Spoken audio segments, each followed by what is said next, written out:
Let's go. I'm gonna jog, baby. Are you ready?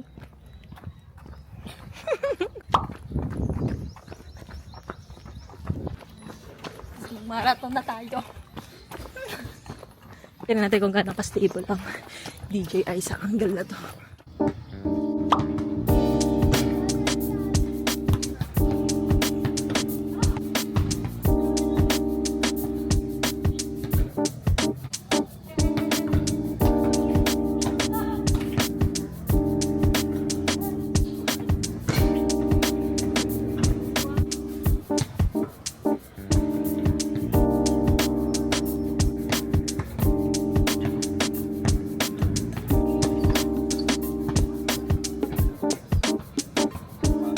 Nahihiya ka na eh.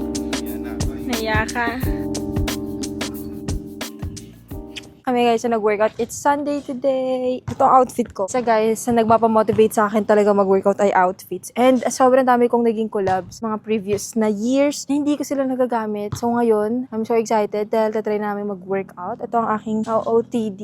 Ito both is from Glow Mode. Unitards siya, ayan siya. Kapareha sila ng kulay. Nag-jog lang kami kanina, tapos nag-basketball. Ang tatry namin hanapin is volleyball or badminton. Kasi mayroong badminton court dun sa gilid. Nag-jog na kami. Pero hindi pa ganun ka-consistent. Pero yun yung aim namin. Maging super consistent mag-workout this 2026. Yung shoes ko, hindi ko sure kung pwede talaga siya pang jog. Pero ito ay New Balance 9060. Sinerge ko, pwede din naman siya sa mga mid-distance na mga runs. Hindi naman ako magti-trailing. So, ginagamit ko. Kasi mayroon ako isang shoes, yung New Balance 530. Pero mas ginagamit ko siya pamporma. So, pag nasira ko yun, bibili ako ng panibago pamporma. Eh, pag ito, hindi ko naman siya masyado ginagamit pamporma. Ginagamit ko siya pag errands day, ganyan. So, gagamitin natin pang jog. Ayoko din bumili ng bago, guys. Kasi, ang dami kong shoes. Actually, binibenta ko yung 2 Air Jordans ko. Kasi hindi ko pa din sila nabibenta. Hindi ko na sila nagagamit. So, kung may interest sa inyo, pwede kayong mag-comment or pumunta sa shop ko at Good Old. Meron pa siyang last price, guys. Ayun, tapos na tayo? We're gonna go na? I showed up for me today. I'm so happy. Sobrang hirap ko bumangon kanina, guys. Kasi Sunday, di ba, you want to rest. Gising niya ako ng 6 a.m. Tapos sabi ko, 10 minutes lang, sisleep pa. Umabot kami ng 6:30, hindi pa din ako bumabangon. Pero sabi niya, ano, gusto mo sa hapon na lang? Tapos sabi ko, hindi, sige, tingnan yung umaga. Kasi pag sa hapon, mas maganda mag-rest ka na lang. After mong gawin yung errands mo sa morning ng Sunday, magre-rest ka na lang ng hapon hanggang paggabi. Kasi babalik na naman yung weekdays. So, itinayo ko yung sarili ko. Napaproud ako. Kasi ang mga jogs lang na ginawa namin before ay mga hapon, guys. As in, paggabi na. Sa totoo lang, hindi talaga ako nag-workout. Nag-home workout ako, pero hindi ganun ka-intense katulad na ginagawa ko before. Kung dito kayo sa channel ko since dati pa, OA ako mag-workout dati talaga. And gusto ko ibalik sa sistema ko yung kinikrave niya yung pain sa katawan. Sana magtuloy-tuloy guys. Pabalitaan ko kayo. Pag kunyari sobrang consistent ko na mag-workout at namin mag-workout, magkakaroon tayo ng parang week in my life na workouts. Actually, meron akong ganun na vlog. Sige, ilalagay ko na lang yung link sa description box. Pero hindi na yun yung fina-follow ko ngayon. Pero nakita ko nung pandemic, yung before, ang dami nagfa-follow ng routine ng week of workouts ko. Yun talaga totoong ginagawa ko kasi consistent ako before. Pero, pag naging consistent na ulit akong now, vlog ko sa inyo. Pero since hindi pa, ito lang glimpse. Ayan ang aim natin this 2026, i-capture yung mga moments. So, clap sa sarili ko na nakatayo ako today at nakapag-workout at nagsuot pa ako ng cute outfit. Meron pa akong bago nakuha. Itong bag na to, fanny pack siya. From Glow Mode din to, guys. Pwede mo siyang ganyang bag. Pwede din siyang nandito pag nagja-jog ka mag-isa. Silan sang nagdadala nito kasi dalawa kami. Dito yung phone namin. I-vlog ko yung buong araw. Pero magpipicture kami kasi may hindi akong tapusin collab. Also, kailangan kong maghanap ng food prep for this coming week. Okay, yun na. Okay, bye. It's 3 o'clock. magti-3 na, guys. So, kanina ng last nating kwentuhan, tayo ay kakatapos ng mag-jog. So, umuwi kami. And ngayon, ito nga yung sabi ko sa inyo, tayo ay magpipicture. Itong outfit lang naman na to. Isang outfit lang siya. Titikman namin ang bago kong nahanap na outside ng mga cereal bar. So, meron akong peanut butter and chocolate. Tagal niyang dumating. Pero, dahil nga outside ang milk na gamit ko, gusto kong tikman ng mga cereal bars. So, tikman natin, baby. Ano sa'yo dyan? No, titikman natin both. Ano muna First sa'yo? muna, yung chocolate muna tikman natin. Maliit lang? Yeah, maliit lang siya. Ito yung itsura niya, guys. Oh my gosh, look. Yeah. I like it. Nasasabi mo? Siguro katamis na. Hindi siya ganun katamis. Pero gusto ko siya. Gusto ko na hindi matamis. Kaso ang liit, no? Crunchy pala siya. Alam ko malambot eh. Papasok siya sa mga ngipin ko. Yeah. Tapos may strawberry flavor sila, di ba? Yeah. Dami ng flavor. Eyebrow kit. It's okay. Medyo mas chewy na siya, no? Tama tamis. Alam mo, pwede natin ito gawin. Rice Krispies and oats siya. Ang sarap din ito. Actually, masarap sila both. Kaya na, Mas baby. gusto ko yung chocolate. Gusto ko sila both. But look this more! Alam niyo ba ang bag ko? Laman yan ay snacks. So may snacks pa dito si Lance. Skyflakes natin. Ito yung namin hindi kumain ng mga unhealthy. Pero I know unhealthy pa rin naman to. Pero kahit pa paano, alam mo yun, isha chichirya. Iikot na kami dito. Sana may mahanap kaming shot. May mga inspo akong tinignan sa Pinterest. Look! Mahilig si Gucci guys sa reflection ng phone. Dapat 2 outfits. Pero sobrang revealing nung isang outfit na feeling ko pag nilakad ko, luluwa ang mga hindi dapat lumuwa. Kaya sa bahay ko na lang siya gagawin. Pero ito din yung outfit ko, hindi na mapapalit. Very nice siya, papakita ko mamaya. Then ito ating boots. Inorganize ko siya para nakatayo lang siya lagi. Nilagyan ko siya ng karton sa loob. Ayan siya.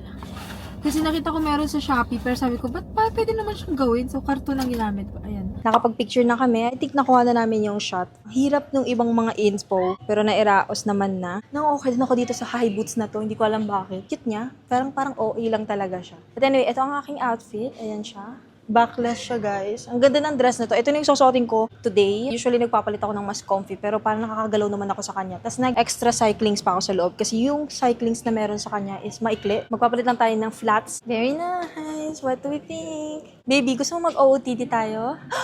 Mag-OOTD tayo. OOTD check ni Lance. Yung top niya ay from Shein. Yung shorts niya, H&M. Bag niya from Lacoste. Wow, Lacoste. Tapos shoes niya is Adidas Samba. Hindi pala yung Samba. Joke lang. Ano yan? Nike. Nike. Anong klaseng Nike? Nike? Si Summer. That's Sam. pero anong... Si Gigi. Si Gigi. Tama naman. Nandun sa likod. Kwento mo, itong shoes na to is dedicated for our cat, si Summer. Nangihina na si Summer, nag-entry ako ng raffle, diba? Then, sadly, nung malapit na siyang mawala, biglang nag-notif yung Titan na nakapasok tayo sa raffle. Nike Kobe 8, ang basita is para sa anak ni Kobe na si Gigi. It's just remembering the ones who are departed. And then may Meron siyang butterfly. Makeshift mic. Tahimik kasing lugar. Yan, ang tahimik na lugar, guys. So, bubulong lang kami. Nandito kami sa, ano to, baby? 3 months. Hindi ka rinig, baby. Masyado ka marinig. 3 Monkey Cafe Bar. ASMR. So, dito kami sa 3 Monkeys, Brews and Bites. And grabe, ang ganda ng paligid. Itong dining chairs, ang isa sa mga inspo ko na gusto ko talaga magkaroon ng ganitong dining chairs. Si Lance ang nakahanap ng cafe na to. So, itatry namin ang kanilang food and kanilang drinks. So, ito ang ating... Spanish latte. Yes, ito ay Spanish latte, oat milk. Sa'yo ay Honey fruit iced tea. honey fruit iced tea. Ito naman ang aming pizza. Ano sa akin? It's just iced tea. Tikman naman natin yun. Sige, lagay mo sa akin yung tomatoes. Thank you, sir. It's just thin pizza. It is thin pizza. Wala ka? It's okay. Meron kami tinry sa silang kahapon. Hindi ako nag-vlog, guys. Pero kahapon punta kami ng Tagaytay. Kasi binalikan namin yung Twin Lakes. Nag-try kami ng Hello Cafe. Nag-try kami ng mga coffee and cafe areas nila na hindi namin pa natatry. Ang ganda ng area dito sa likodan. Napaka-cute ng lamp sa gilid. Ganyan dapat yung editing desk ko. Pwede naman. Diba? Daming tables na nakikitang ganyan. Yeah, pero ang mahal kasi ng mga vintage tables. Baby, diba? Gumawa ako ng own pesto sauce ko. Yeah. Hindi ko na napavlog guys. Ang dami kong niluluto lately. Gumawa ako ng pesto sauce na from basil. Blend ko talaga, tinimplahan ko. Tapos kagabi, yun ang pagkain namin. So, di na kami bumibili ng sauce. Kasama ko kayo sa Cook With Me. Pero ang ginagamit ko is nutritional yeast. Ang ganda ng dining chairs. Magkakaroon tayo ng home reset. Makikita na ang dining chairs namin. Parang Last of Us, guys. Lagi ko sinasabi kay Lance, ayoko na umupo doon sa dining chairs kasi parang Last of Us. Like, lumuluwa na yung foam. Kasi kinalamot nila cloud. As in, winasak nila yung dining chairs. Pinuput-put nila everyday. Ginawa nilang scratch board. Gusto na namin mag-upgrade ng wood na lang. So that's our food. That's our food. Thank you guys for coming with us. Wood ba to? Metal yung chairs. Akala namin wood. Naka-wood stain lang siya, but it's metal. Baka mas mura yan, baby. Gusto mo tanongin natin dun sa cashier. Saan nila nabili yung dining chairs?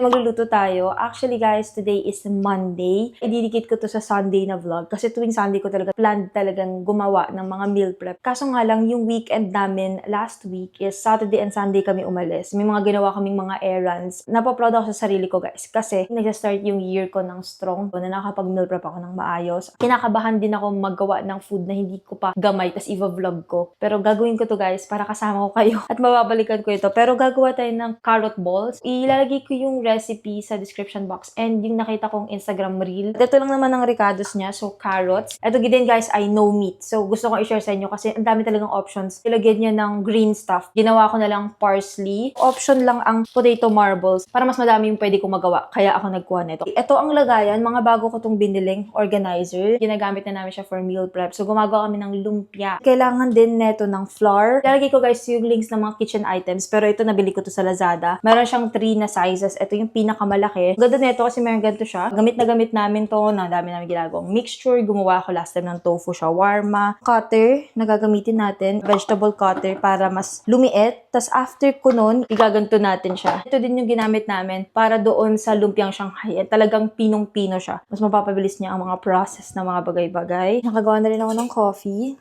Expect niyong dadating si Otto maya-maya. Nahugasan ko na yung mga vegetable. Isa sa pinaka-good decisions na ginawa ko nung nagkaroon ako ng own money. Bumili ng mga kitchen utensils na quality. Ngayon na nagluto na kami lagi, yun pala yung talagang mas gagamitin mo. Isipin mo kung bumili ako ng hindi maayos na mga pangluto, ganyan, or kutsilyo. Eh di ngayon, hirap-hirap kaming magluto, nasisira sila kaagad. Ang ganda din ng mga binili ko guys. Katulad nito, ito guys ay from KitchenAid. Lahat ng mga pangluto ko, kahit na bilang lang sila, lahat sila gamit na gamit. Hanggang ngayon hindi pa rin sila sira. Magto 2 years na akong nag-move out. Yung mga binili ko since bago ako mag-move out, okay pa din sila. Walang sira, walang bakbak. Yung mga pants ko galing sa MasterChef, okay pa din. Kahit na meron silang black, hindi sila yung stainless. Pero guys, hindi sila agad nagbabakbak yung gitna. Talagang na-ROI. Sama na daw dapat natin siya. You wanna sit there? Alright. Ikaw lang gising. Lahat sila tulog. Ay, matulog. Binabalatan lang natin yung carrots. I think gagawa ko ng vision board. Tapos pag nagawa ko, ihahanas ko sa inyo kung ano yung aim ko. Tapos babalikan natin siya by the end of the year. Isa din pala guys, kaya siguro ayoko gumawa ng vision board. Kasi parang feeling ko, mapipressure ako. Tapos madidisappoint ako sa sarili ko pag hindi ko nagawa yung lahat ng mga nilagay ko. So itatry kong maging very realistic dun sa ilalagay ko. Para hindi din ma-disappoint ang sarili ko pag dumating yung next year. Tapos parang 3 lang yung nagawa ko, diba? So itatry ko din maging realistic. Yun din, meron na din pala ako ngayong savings tracker na mas maayos, expenses and cash flow na mga trackers. Nakakatuwa lang kasi inupuan ko siya guys. Ang dami ko mga pinanood online. Kumuha ako ng inspo, tapos naging realistic ako sa goals ko talaga. Isa yun sa mga want ko. To pay myself like a bill. Yun ang mga wordings na narinig ko lately sa mga pinapanood ko. Diba? Meron kang mga binabayaran na renta, tubig, Meralco, wifi. Tapos, non-negotiables na need mo silang bayaran every month. Kasi pag hindi, mayroon siyang consequence which is mawawalan ka ng tirahan kasi hindi ka nagbayad na renta, mawawalan ka ng kuryente kasi hindi ka bahay ng Meralco. So, ang want ko din sa sarili ko, actually ginagawa ko na siya before. Pero ngayon, mas tatry ko yung best kong maging very strict. Meron talagang consistency is yung sinasabi nila yung term na pay yourself like a bill. Gusto ko na non-negotiable ko din ang savings ko. And guys, meron akong alkansya. 20 pesos challenge. Kinalculate ko na sa a year ilan yung target ko and actual. Di ko alam kung may want makinig ng pinagkakahanas ko. Ang ginawa ko kasi dun sa tracker ko, merong target tas may actual. So, yung target ko is yung parang realistic na tinarget ko sa sarili ko sa certain month. So, merong target for savings, emergency fund, and then dun sa alkansya nga, yung 20 pesos challenge, and so on and so forth. Kung ano man yung funds na tinatry nyo pag-ipunan. Tapos, merong actual. Tinatrack ko din pagka na-exceed ko yung target ko or kung hindi ko na-exceed yung target ko. So, para bumawi ako next month. Match reach ko pa rin yung target ko for the year. Mag-invest, ayun ang mga inisip ko. Lalo na tumatanda ka, tapos meron ka ng adult money, gusto ko maging smart. Papakita ko yung alkansya, guys. Hindi siya yung normal na alkansya. Medyo satisfying siya kasi need mo siyang sulatan or i-blacken. Nakaka-motivate siya. Kasi syempre nakakatakot minsan upuan yung pera, yung paano ka mag-manage, nakakatakot siya upuan. Pero pag medyo ginawa mo palang colorful, medyo nagiging bearable. Maging bearable siya ng konti. Ang hirap pala balatan ng potato marbles. Antat palang kinuha ko yung malalaki. May nihintay din akong package today. I-haul ko sa inyo. May mga bago akong nakuhang mga clothes. Sa end of the vlog nyo makikita. Hindi na muna ako dadadal kasi aabutin ako ng siyam-siyam talaga dito. And mag-11 o'clock na. So mamaya mahihimatay na naman ako sa gutom. Ang sakit talaga ng potato marbles. Pag binalatan ng maliliit. Anyway, okay, so magkakat na muna ako.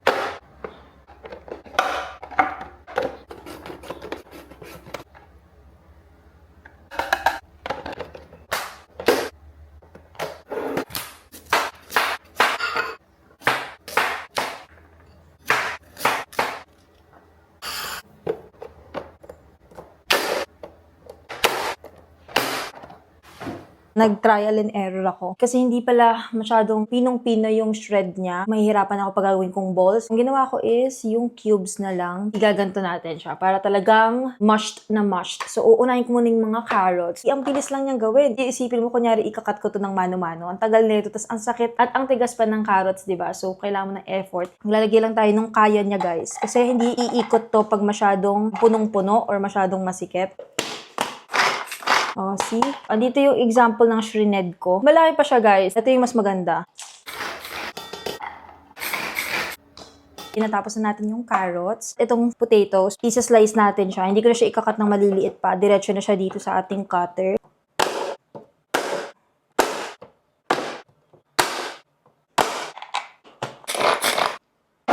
Oh my goodness, Autumn! Tumatalon sa kung san-san.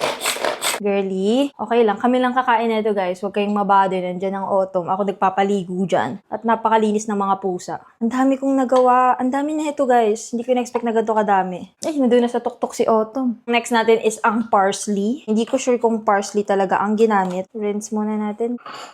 Smells so nice.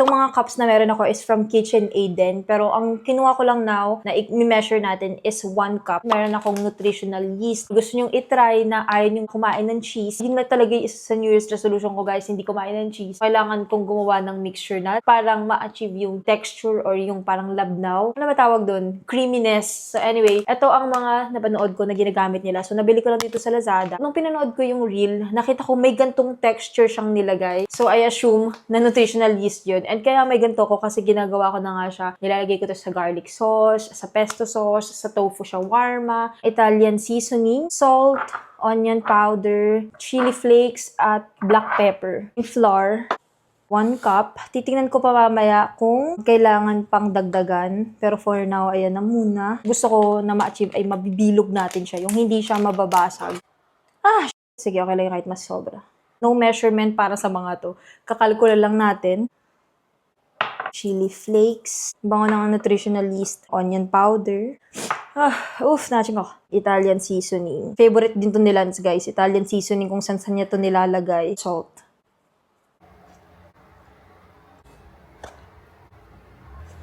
Tinikman ko siya, kaya nandito na din yung pan. Kasi pag gumagawa ka ng ganitong mixture, or katulad sa mga lumpia, need mo muna siyang tikman bago mo siya i-wrap, syempre, kung ano yung laman ng palaman or yung filling. Wala siyang lasa, guys. Tinikman ko siya. So, ilalabas ko ang aking mga pambato. Dahil wala akong vegetarian stir-fry sauce ngayon, ilalabas ko ang mga pambato ko galing Lee Kum Kee, char siu sauce, chili garlic sauce. Ihahalo ko lang para hindi naman salt ang ilalagay ko. Paubos na rin to eh. So, ito naman yung chili garlic. Mahilig ako sa maanghang. I'll try again. Let's taste. Pero baka hindi ko na naman nalalasahan. Last time, ito din yung nangyari sa akin nung nagluto tayo ng laing. Hindi ko siya malasahan at the moment. Tapos lagay ako ng lagay. Tapos sobrang naging maalat siya. So, I think we'll stop here. I think okay na yan, guys.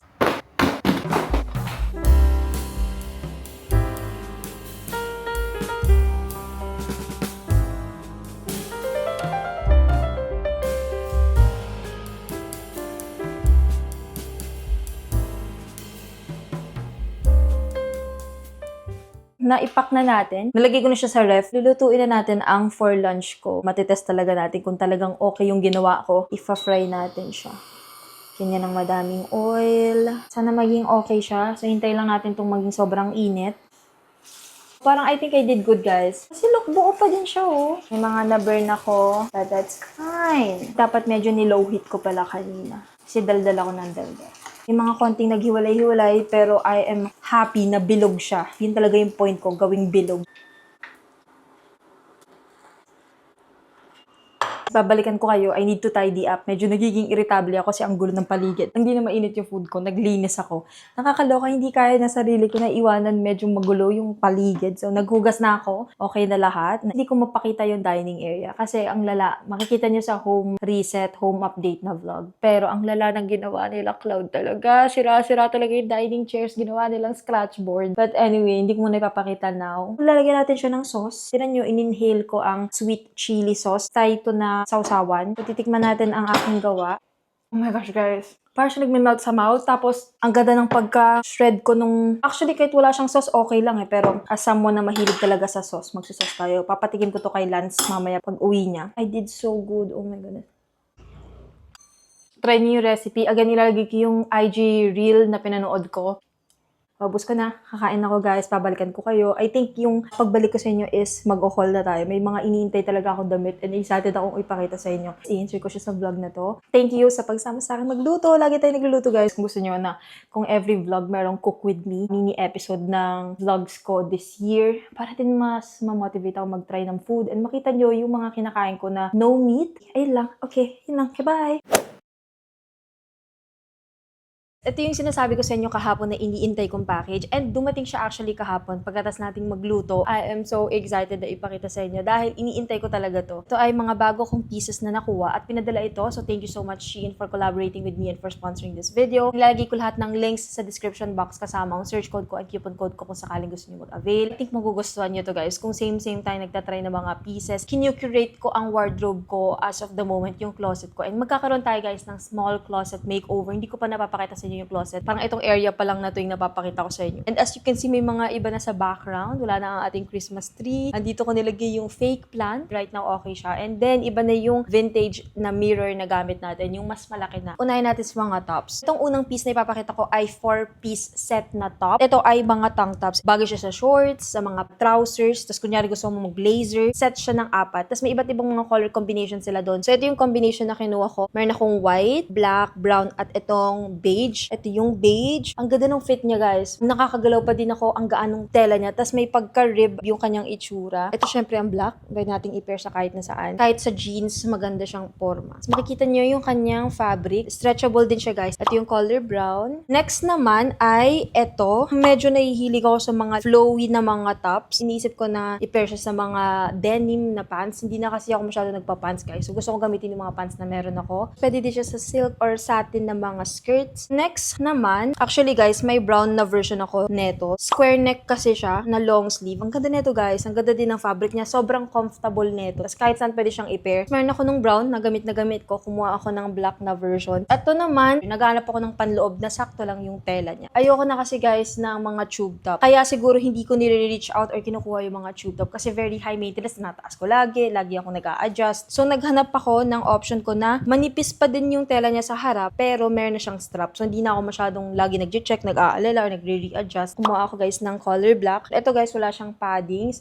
So kailangan yung mag-nipple covers, mag-nipple tape. Pero sobrang stretchable niya. Ang ganda ng tela nito. And then syempre, ang kanilang white. Ang tela ay may pagka-bathing suit na parang pwede mo pang workout. Another asymmetrical top. Dami ko nang kinuwang pieces guys from Daisy. Maganda itong Shein shop na to. Sobrang lambot niya. Alam mo yung parang pantulog yung fabric niya. Ito yung klase ng asymmetrical top na hindi mo need laging ibaba. Kasi naka-as is na siya. May mga off-shoulders kasi ako na ikaw mismo yung maghihila pababa. And pag gumagalaw ka or tinataas mo, umaangat siya ulit as i-readjust mo. Ito guys, to be honest, nasa cart ko na to as in ang tagal na. And karoon ako ng chance na makuha ko siya sa collab na to. Last na top na natin to guys. Mock neck. Ang cute ng detail niya. Ang ganda ng kanyang design. Ayan siya. Ako guys ay nagbi-belt na. Ang belt na meron ako is gold yung ganto niya. Heavy siya. Ang kapal-kapal niya. Sakto to guys sa aking waist. Yung iba kasi binubutasan ko pa before. Ito ang dami niyang butas. So, ito na tayo guys sa mga bottoms. So sana may matripan kayo. Nahihilig ako sa mga trousers guys. So uunahin natin sa isa sa pinaka-fave na nakuha ko. Nung sinuot ko to, gandang-ganda ako sa kanya. Tamang-tama yung fit niya sa akin. Hindi ko di siya need ipakat. Ganda ng kanyang itsura. At again, ito ay from Daisy. Make sure na tama ang size nyo kasi hindi ito stretchable. Yung kanyang zipper ay nasa likodan. Hindi ako masyado kumuha ng mga denims. Kumuha ako ng very casual lang. Light wash lang siya guys. Hindi na nga ako mahilig sa mga high waist. Medyo mid na ata tong mga to, alam ko. Ganyan yung kanyang likodan. May mga pockets. Pwede mo lagyan ng belt. Another jeans. And eto guys, ang ganda din neto. Ito medyo gusto ko mid. Kasi gusto ko yung mga top na ang hahaba. Gusto ko yung mga stitching na nakikita mo. Kasi yung mga nakuha ko before as in black talaga. Ito makikita mo yung stitching niya. Ang ganda din ng kanyang fabric. Tamang-tama yung length niya sa akin. Very nice din to. Wide leg. You can never go wrong sa mga wide leg pants. Ito na guys, ang mga bago kong kinakahiligan. Ang mga linen style na mga pants. Gato na yung mga lock ng iba guys, i-hook mo, tapos i-botones mo dito sa gilid. Ito mostly yung mga trousers ko guys, hindi mo makikita yung botones, nakatago siya. Ganda ng tela niya! Very nice neto, tapos may bulsa din siya. Stretchable yung kanyang waist. Pwede mo lagyan ng belt. Small size ng kinuha ko guys, mahaba pa din siya. So, ang dami kong mga nakahilera na need ipa-repair na mga pants. Ito naman ay shorts.